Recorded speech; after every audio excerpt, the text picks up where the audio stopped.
ပုံမြင်လေးရဲ့အစားကတော့တောင်ချီအနီးတွင်ရှိသောရွာကလေးတစ်ခုကစခဲ့တယ်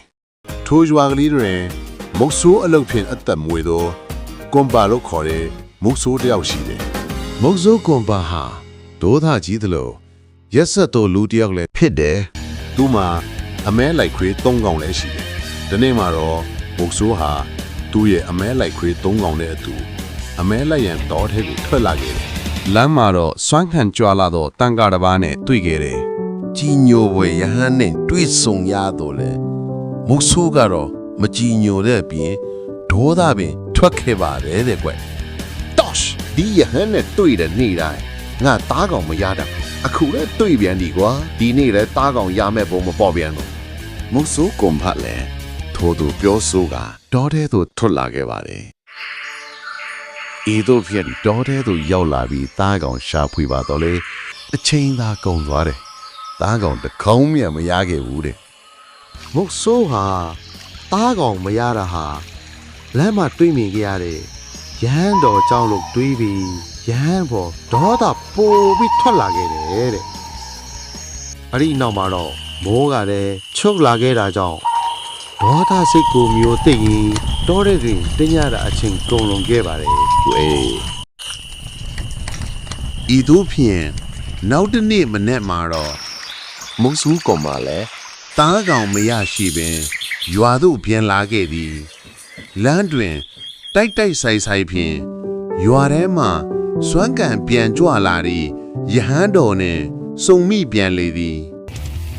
ယဟန်ပေါ်မကျင်တဲ့တော့မုတ်ဆူးကောင်မလည်းဒေါသအပေါ်ဒေါသဆက်လာသည့်အတွေ့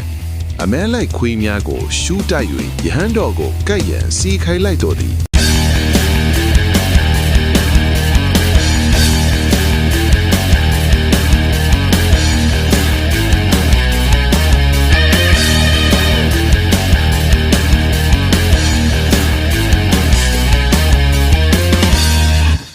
ယဟန်သည်လည်းအသက်ဘေးကြောင့်ထိတ်လန့်ကထွက်ပြေးရှာသည်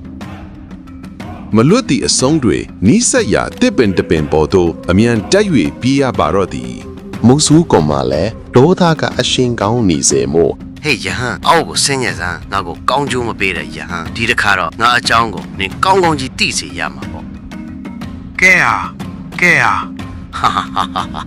ယဟန်တို့လေးဒီလေအသေးခိုက်မတက်နာကျင်လက်ဒီအတွက်ကိုယုံသင်္ကန်းကိုများထိမ့်သိမ့်နိုင်စွမ်းမရှိတော့ပဲအောက်သို့ကျွတ်ကျသွားလေတော့သည်သင်္ကန်းသည်မုံဆိုးဤကောင်းပေါ်ကိုလွမ်းကြုံလက်သာကျသွားလေတော့သည်အကုသို့အကျိုးပေးကမြန်ဆန်လွန်ခဲ့သည်မုံဆိုးအားယဟန်ဟုထင်မှတ်ကခွေးများကဝိုင်းဝန်းကြိုက်ခဲကြလေတော့သည်